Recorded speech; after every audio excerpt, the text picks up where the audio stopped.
It's your Thursday daily delivery special football Thanksgiving episode. I'm your host, Michael Rand. We're going to do almost exclusively football talk. I guess exclusively football talk. I got two guests on today's show. Going to start with Ben Goessling, beat writer for the Star Tribune, covers the Vikings, get you set up for Thursday night football, Vikings against New England. A lot of interesting subplots there. Kevin O'Connell coaching against his former coach, Bill Belichick. Vikings coming off a 37-point defeat to Dallas on Sunday. I'm sure a lot of you are familiar with that game. Trying to rebound with that, but certainly not at full strength with three of their corners out now. The injury report came out Wednesday, so they're going to be without, obviously, Cameron Dantzler's on injured reserve, also Andrew Booth Jr. and Caleb Evans, both out in the game as well. So they will be thin in the secondary against a coach who knows how to exploit a team's weakness. So we'll have to watch and see how that unfolds. But Ben and I will talk about that here in just a minute. Randy Johnson, Gopher football beat writer for the Star Tribune, also will join me here a little later on to talk about that debacle against Iowa last week. Gophers losing any chance to play for a Big Ten title with that defeat. And, still something to play for Saturday against Wisconsin, but really not much more than a trophy and maybe a marginally better bowl game, a disappointing end to a promising season. So like I said, let's get going right away. Ben Goessling, my first guest up. Here we go with Ben. Let's talk Vikings football right now with Ben Goessling, beat writer for the Star Tribune. At least for the moment, Ben, I see that we already had Cameron Dantzler out. We've known that for a while on injured reserve. Final injury report came out Wednesday. No Caleb Evans in this game, ruled out. No Andrew Booth Jr. in this game. So you could be playing corner on Thursday night just by virtue of being in the building and being relatively tall pretty fast. They might need your services if you aren't too busy on deadline.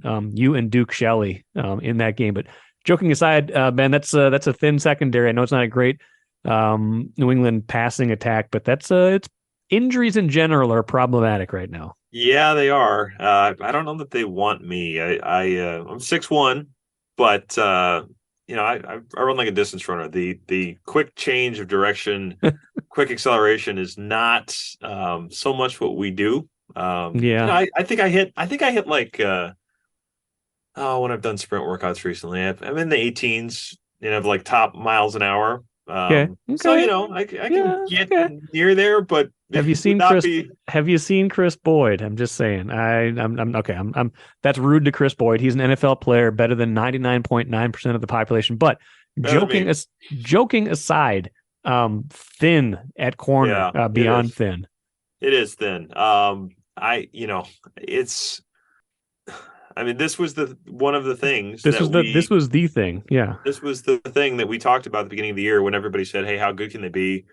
A lot of times what I said, I think they'd be pretty good, but my big concern is that secondary. Is it going to hold up? And to this point, it has held up better than I think people would have expected. I mean, Patrick Peterson's played awfully well. Yes. The safeties have been pretty good.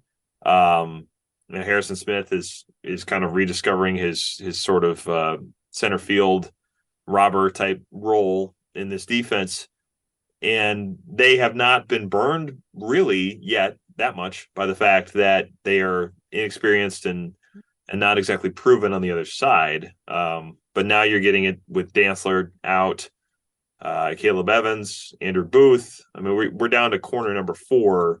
And Duke Shelley on that side. Duke Shelley is actually more experienced in the NFL than just about anybody of those first names I mentioned.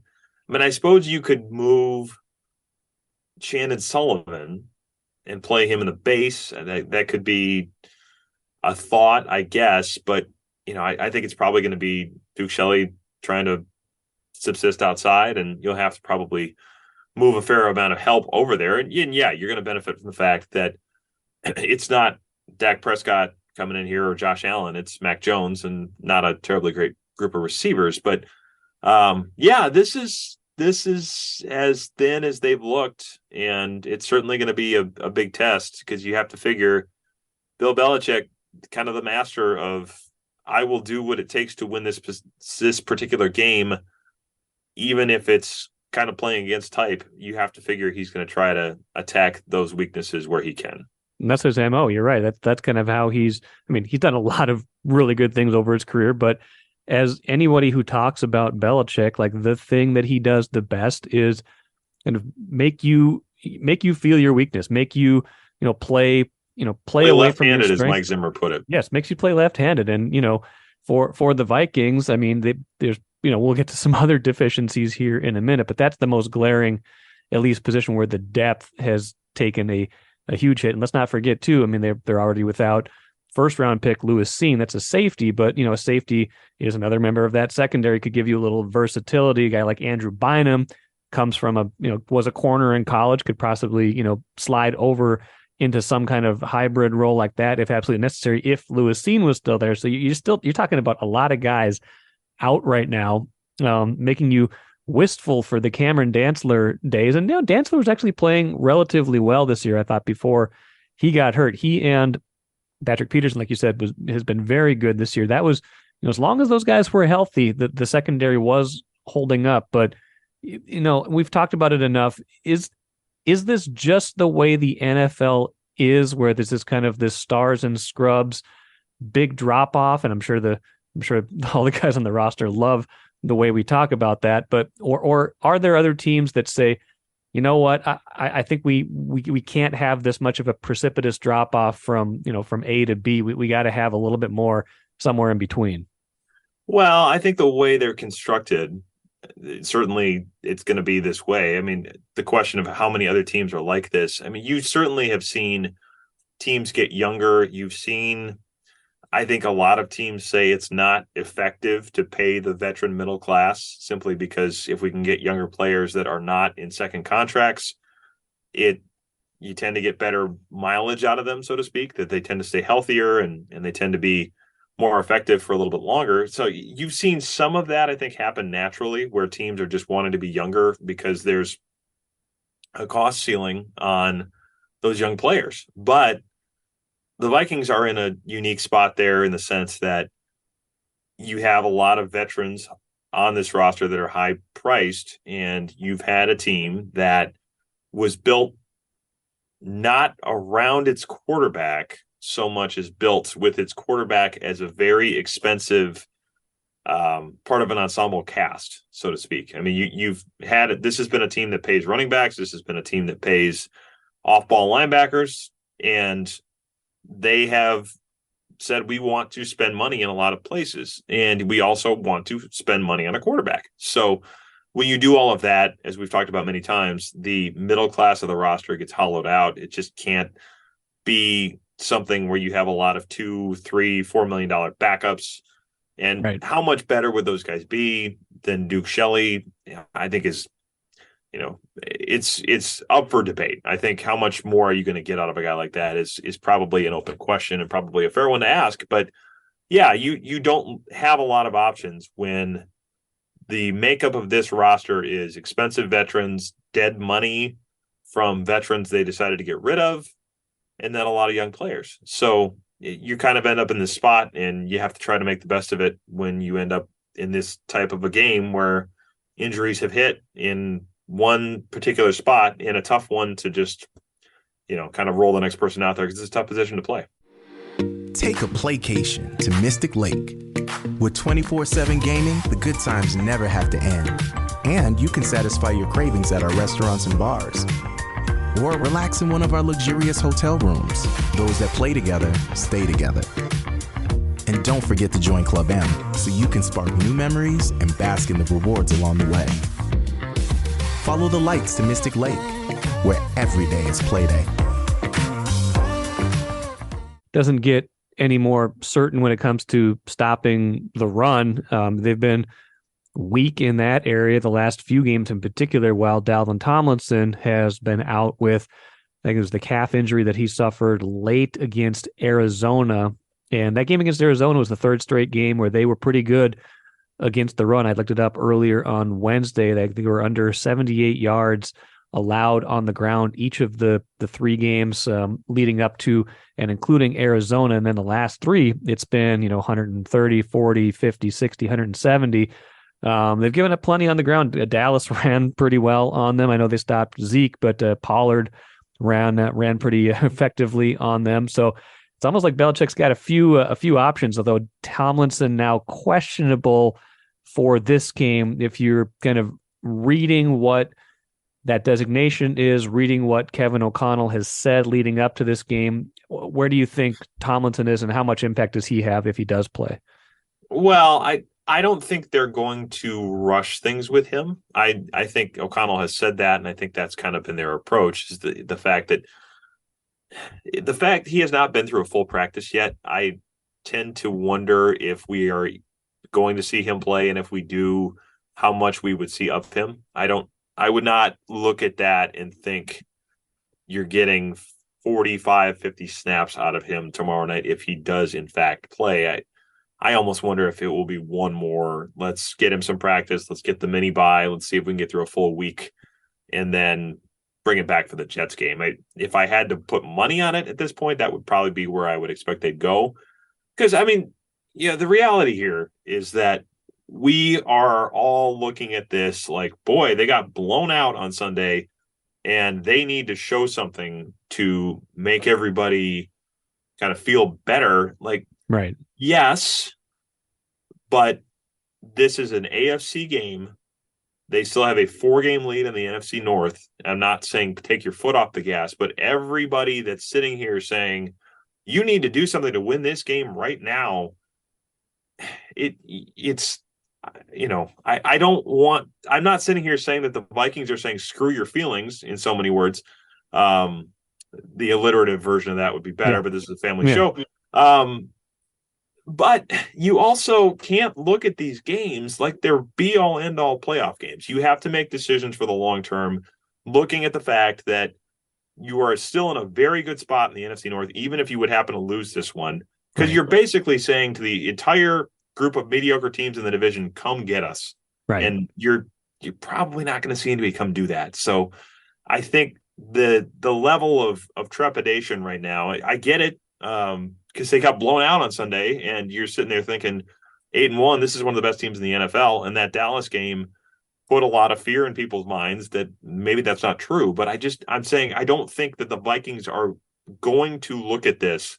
And I don't think it would be responsible to look at this as we have to put it all back together and have everybody on the field for this Thursday AFC game that's on national TV against a big-time brand name opponent. This is not power rankings. There's not style points here. We're not looking at an RPI of strength of victory kind of stuff. You're trying to get to the playoffs in as sharp a form and with as healthy of a roster as you can.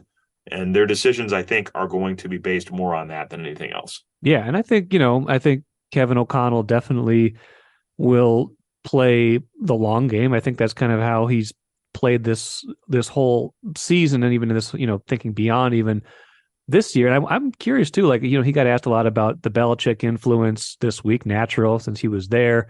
Yeah. Went through that and, saw that firsthand. I do wonder how much, being in Los Angeles last year, watching that team go through a 3-game losing streak after starting 7-1 and still be able to win the Super Bowl, how much that sticks in his mind in terms of, hey, let's not panic here. We might have to do a mini reset here as we get healthy, but a slide in the middle of the season isn't the end of the world.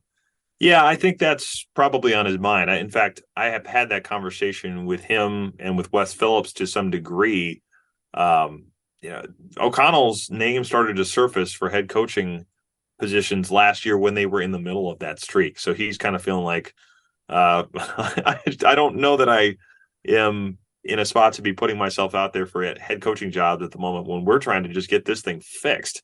Sure. And Wes Phillips has talked about it as well, that, it was a month because they had a bye week in there too. They lost to the Packers, the Titans, and the 49ers. I don't know if that's the exact order, but it was those 3 teams who are all among the final 8 in the league last year. So, these are high level opponents that if you lose to those types of teams, you may be sitting there saying, boy, we just don't have it. Stop me if this sounds familiar. What they did is they said, okay, fine. We trust where we've been. We've put ourselves in a good enough spot. We didn't want to lose those games, but let's get it fixed. Let's not panic. Let's not throw everything out the window. Let's get everything ready to go and trust that when the playoffs come around, we'll be good enough to play with the teams that we need to beat.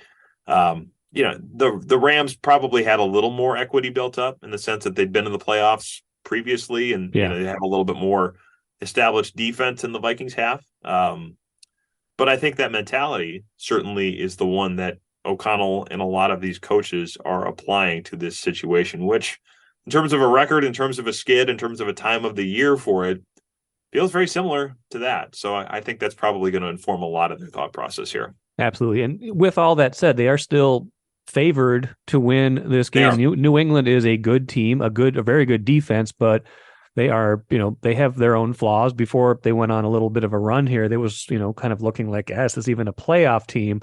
So it will be, I think this is the kind of game where they will be in this game. At least it probably will feel a little bit more like the games that you were used to seeing them play, and not getting run out of the stadium like they did against Dallas, even with some of the injuries. Turning to the offense, though, I mean, we talked about Christian Darrisaw now being out for sure in this game. Blake Brandel had a rough go of it against Dallas. I think his PFF pass blocking grade was something like 26. That's not good. That's out of 100.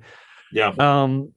He was certainly not the only one that struggled in that game, but when you're missing, arguably your most important offensive lineman, I mean, this is three levels of three places on the field where they are, either going to be limited depending on what Tomlin's able to do, or just flat out, in a tricky spot where, compared to how they would be if they were healthy. And so they got to answer the question of how they're going to protect Cousins and how they're going to get the ball out and what that looks like from a game plan standpoint.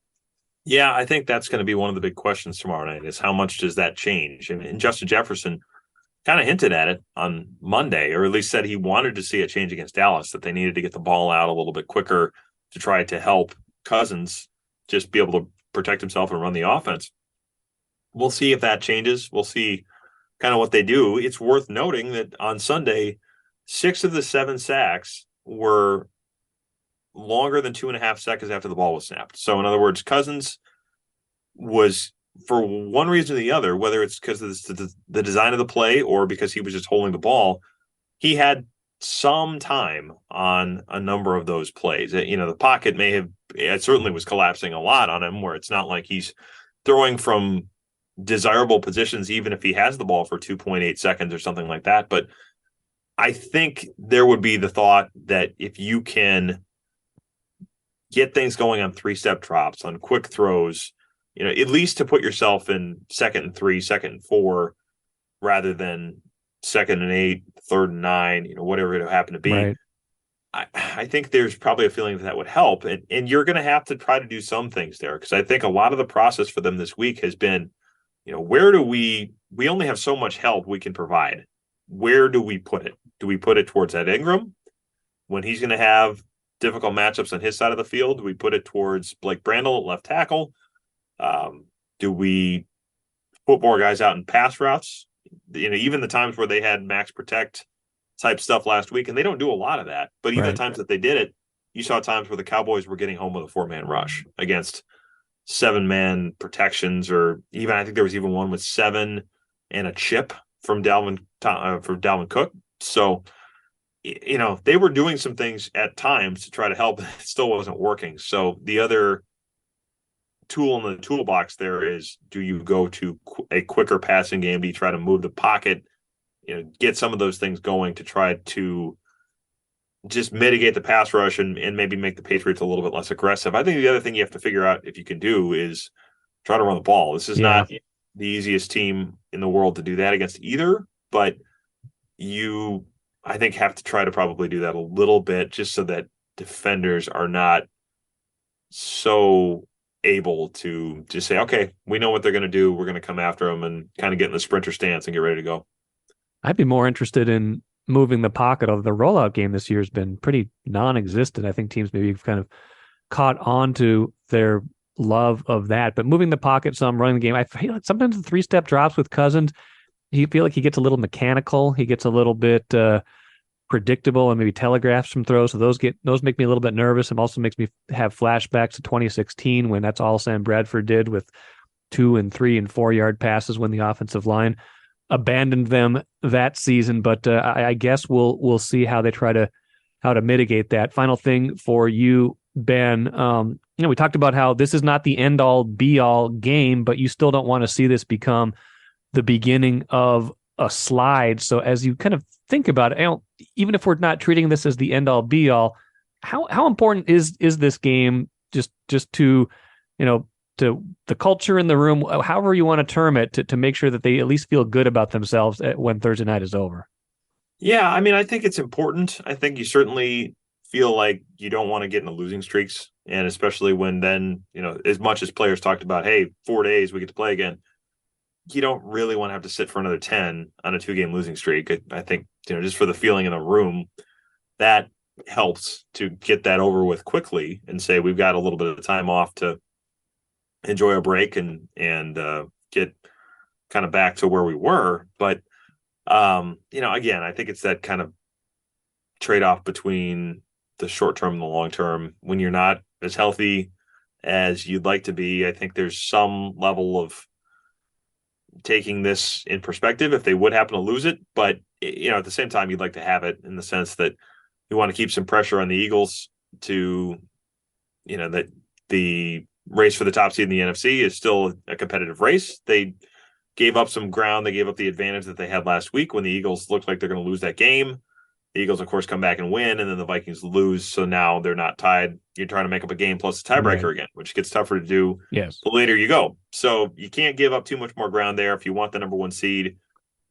You certainly want to keep the momentum going forward. But I also think if we're being realistic, the chances of the number 1 seed, if the Eagles keep going, are probably not great.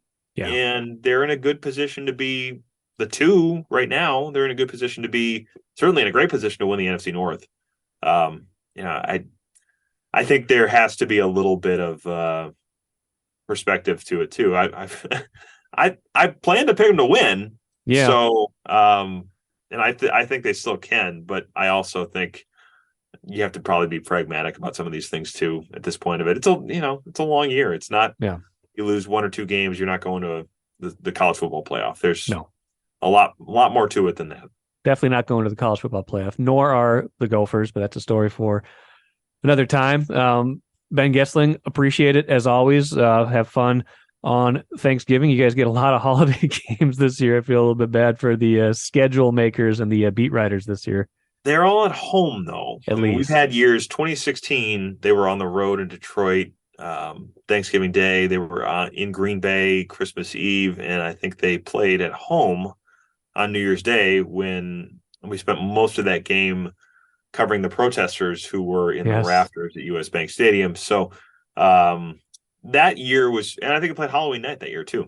So they definitely on the road, and I believe I flew out of town to Philadelphia on my wedding anniversary. So we're not doing that this year. So the fact that it's at night, you still get to do Thanksgiving stuff with the family during the day. By Thanksgiving night, it's like, it's fine. This is not a bad draw for a Thanksgiving Day game, and Christmas Eve at least is at home too. So it's it's part of the gig, but this one isn't so bad.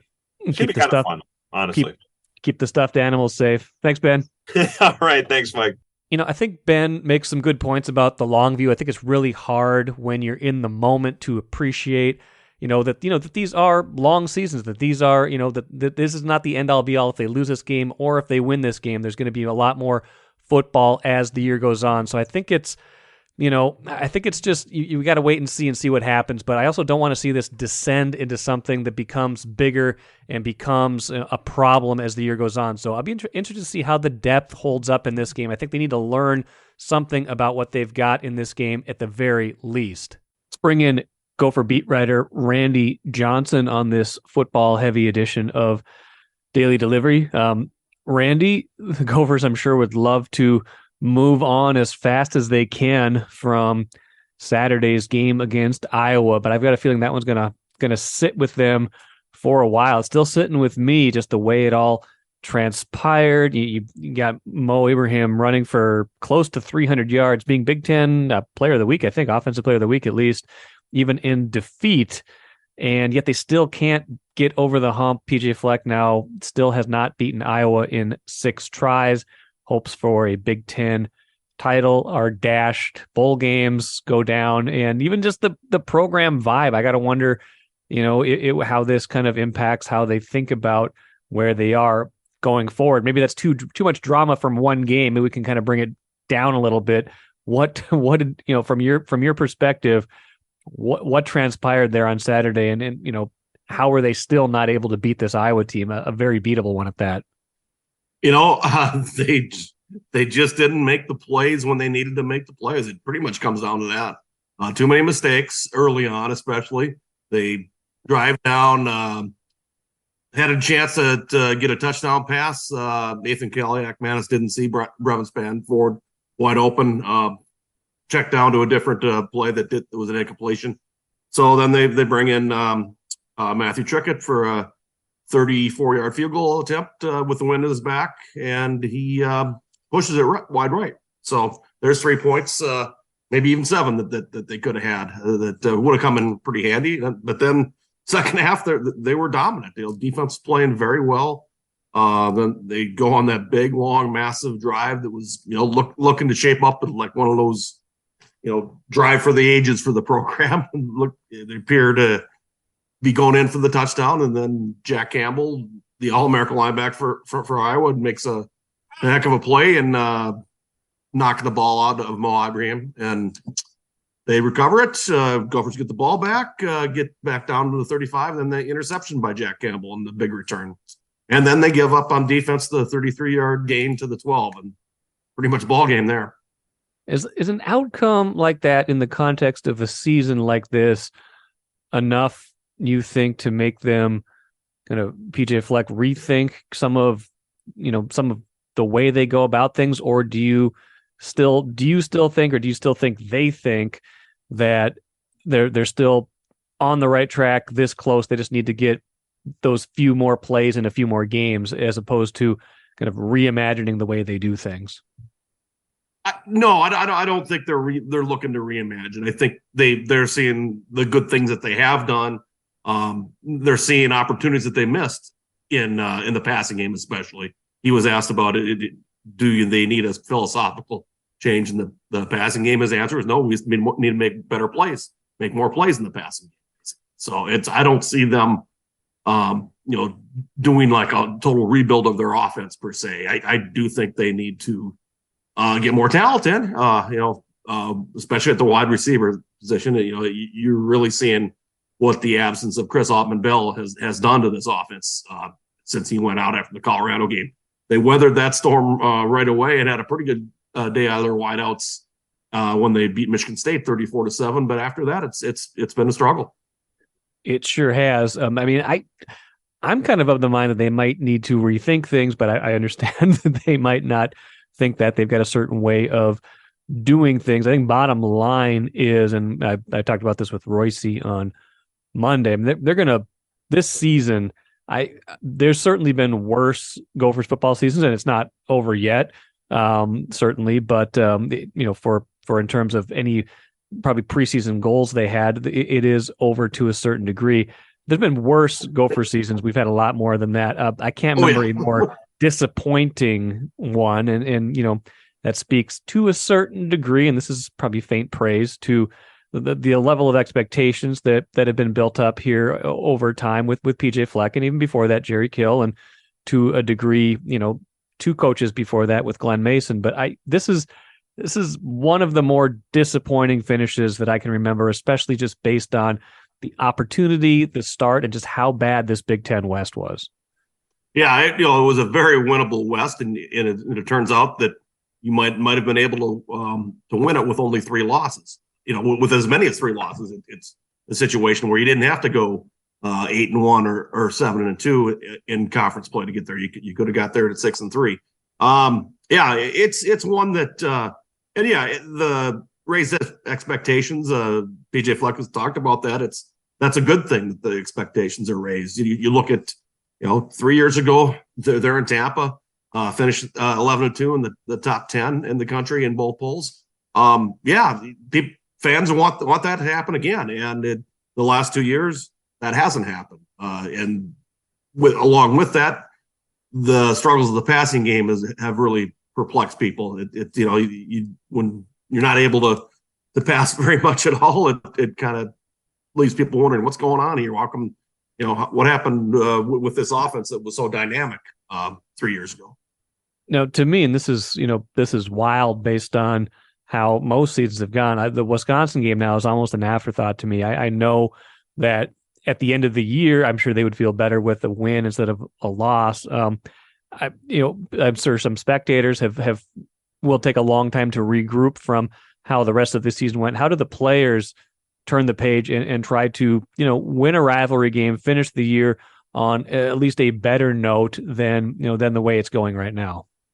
Well, just from access today with the players, basically just gotta move forward. You lick your wounds, learn from what happened against Iowa, and figure it. Be motivated by this Wisconsin game. That's it.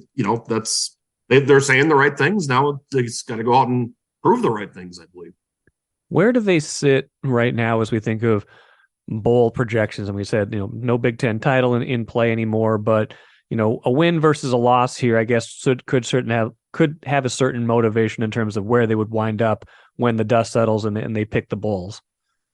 Yeah, the loss to Iowa, pretty much I would say make sure that they will not be playing in one of the Florida bowls. I would say and you never know on how these how they're assigned by the conference, but they don't like to have repeat teams going to repeat plays. Sure. It might move things around. And then one key also is how many Big Ten teams make the New Year's Six bowls.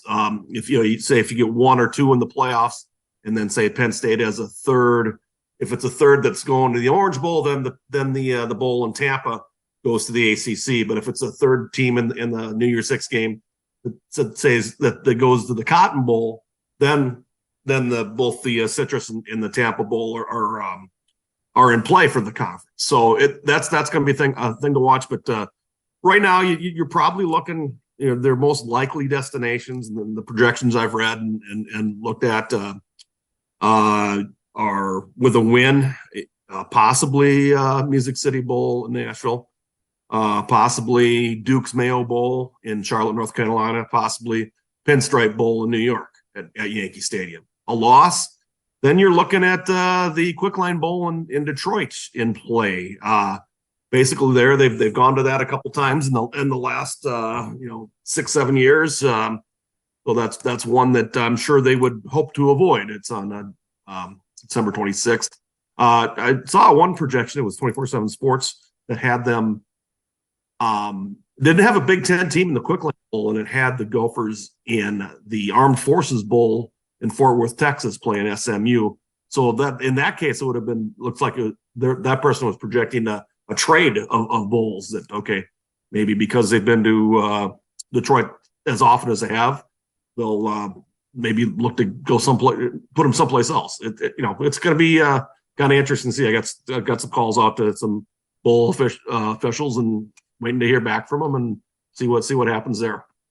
Couple more things for you, Randy. First, they play Wisconsin. This has been a rivalry game, one that PJ Fleck has at least had more success in than the Iowa rivalry, albeit not as much as Gophers fans might like. As you think about this Wisconsin team, they're I think 6-5. They just barely beat Nebraska the other day. It's a winnable game in Wisconsin. Does this feel a little bit kind of like the Iowa game all over again, where it should be close and low scoring? Yeah, I think it kind of feels like both the Iowa game and the Nebraska game, where it's they're you kind of shake it up and see what happens, and I think you can have different results each time. I mean, I think that they have a shot to win. If you get Mo Ibrahim running like he is behind that offensive line, you have a shot to beat anybody. If you don't have a couple turnovers and things like that. They can control the game that way.